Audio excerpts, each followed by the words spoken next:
Hello friends, welcome to my video. This video is sponsored by Buy Mode shopping app. Buy Mode e-shopping application is one of the online shopping app. Thank you. Shiva Shiva Shankara హర హర మహాదేవ ఓం నమ శివాయ ఓం నమ శివాయ ఓం నమ శివాయ. త్రిభుజాకారంలో శివలింగం ఉన్న ఒకే ఒక ఆలయం. సాక్షాత్తు పరమశివుడు కొలువైన క్షేత్రం కనుక ఇక్కడ ప్రాంతం శివమయమై ఉంటుంది. కానీ 2013 సంవత్సరంలో వేలాది ప్రాణాలు గాలిలో కలిసిపోవడం చాలా బాధించిన విషయం. ఎన్నో రకాల దుష్ప్రభావాలను అంతర్జాతీయ మీడియా సృష్టించగా సంపూర్ణ విశ్లేషణ ఆధారంగా శాస్త్రవేత్తలు ఆ విపత్తు వెనుక మానవ తప్పిదం, కాలుష్య ఉధృతి మొదలగు విషయాల వలన సంభవించిన ప్రకృతి ప్రకోపం ఉంది అని తెలిపింది. కనుక దేవుడికి ఆ పాపాన్ని ఆపాదించటం తప్పే అవుతుంది. ఇంకా ఎక్కువ ప్రాణ ఆస్తి నష్టం జరగకుండా ఉండడం కూడా ఆలోచించాల్సిన విషయం. మహా కురుక్షేత్ర యుద్ధం తర్వాత పాండవులు తాము చేసిన పాపాలకు ప్రక్షాళన పొందాలన్న ఆలోచనతో కాశీకి వెళ్లారని, కానీ అక్కడ శివుడు లేడని గ్రహించి చాలా విచారించారని తెలుస్తోంది. నంది రూపం ధరించి ఇప్పటి ఉత్తరాఖండ్లోని గుప్తకాశీ ప్రాంతంలో నివసిస్తున్న శివుని జాడను వారు ఆకాశవాణి ద్వారా కనుగొని పాపాలను ప్రక్షాళన చేసుకున్నారని తెలుస్తోంది.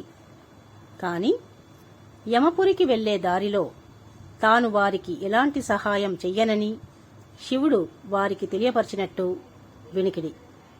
అలా శివుడి దయాగుణానికి చలించిన భీమసేనుడు చుట్టుపక్కల ఉండే రాళ్లను, పర్వతునకలను ఒక క్రమాంకంలో ఏర్పరిచి అక్కడ శివుణ్ణి ఆరాధించారని, అప్పట్నుంచి శివునికి అత్యంత ప్రీతిపాత్రమైన చోటుగా కేదార్నాథ్ చరిత్రను నిలిచిపోయిందని తెలుస్తుంది.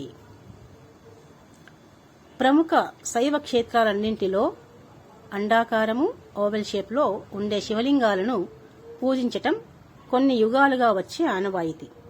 కానీ కేదార్నాథ్ ఆలయంలో శివలింగం త్రిభుజాకారం, ట్రయాంగిల్ షేప్లో ఉంటుంది. పవిత్రమైన మనస్సుతో ఎలాంటి దాపరికాలు లేకుండా ఆ మహాశివుని ప్రార్థించిన భక్తులకు పాప ప్రక్షాళన జరిగి స్వర్గవాసం కలుగుతుందని, అందుకే పాప ప్రక్షాళన మహాయోగి అని కేదార్నాథ్లో వెలిసిన శివుణ్ణి పిలుస్తారని తెలుస్తోంది. కానీ ఒక్కసారి పాప ప్రక్షాళన చేసిన తర్వాత మళ్లీ పాపాలు చేయడం మొదలు పెడితే ప్రళయరుద్రుని కోపాగ్ని పాలవటం తథ్యం అని తెలుస్తోంది. కేదార్నాథ్ హిందూ మతంలో పవిత్రమైన పుణ్యక్షేత్రం. ఇది ఉత్తరాఖండ్ రాష్ట్రంలోని హిమాలయాల్లో ఉంది. ఇది 12 జ్యోతిర్లింగాలలో ఒకటి మరియు పంచకేదార్లలో ప్రముఖమైనది. కేదార్నాథ్లో ఉన్న శివలింగం సాధారణ గోళాకారంలో ఉండదు. ఇది త్రిభుజాకారంలో ఉంటుంది. ఇది భూమిలోంచి బయలుదేరినట్టుగా కనిపిస్తుంది. పశుపతి రూపంలో ఉన్న మహాదేవుడిని సూచిస్తుంది. పురాణ కథనం ప్రకారం మహాభారత యుద్ధం తరువాత పాండవులు తమ పాపాలను పోగొట్టుకోవడానికి శివుడిని దర్శించుకోవాలనుకున్నారు. శివుడు వారిని తప్పించుకోవడానికి పశువుగా మారి హిమాలయాల్లో తిరుగుతూ కేదార్నాథ్ వద్ద భూమిలోకి ప్రవేశించాడు. పాండవులు ఆయన వెనుక వెళ్లగా ఆయన వెనుక భాగం భూమిలో మిగిలింది. అదే భాగం శివలింగంగా ప్రసిద్ధి చెందింది. ఆ శిల త్రిభుజాకారాకృతిలో ఉంది. ఇక్కడి శివుడు కేదారేశ్వర స్వామిగా పూజింపబడతారు. శిలపై ద్రవ్యం పోస్తే అది కిందకు కాకుండా దారి తప్పి ప్రక్కగా ప్రవహిస్తుంది. ఇది ఎంతో మహామహిమాన్వితంగా భావించబడుతుంది. కానీ కేదార్నాథ్ ఆలయంలో శివలింగం త్రిభుజాకారం, ట్రయాంగిల్ షేప్లో ఉంటుంది. పవిత్రమైన మనస్సుతో ఎలాంటి దాపరికాలు లేకుండా ఆ మహాశివుని ప్రార్థించిన భక్తులకు పాప ప్రక్షాళన జరిగి స్వర్గవాసం కలుగుతుందని, అందుకే పాప ప్రక్షాళన మహాయోగి అని కేదార్నాథ్లో వెలిసిన శివుణ్ణి పిలుస్తారని తెలుస్తోంది.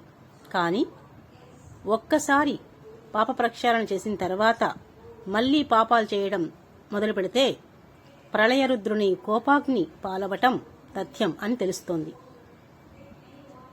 ఓం నమః శివాయ. ఓం నమః శివాయ. ఓం నమః శివాయ.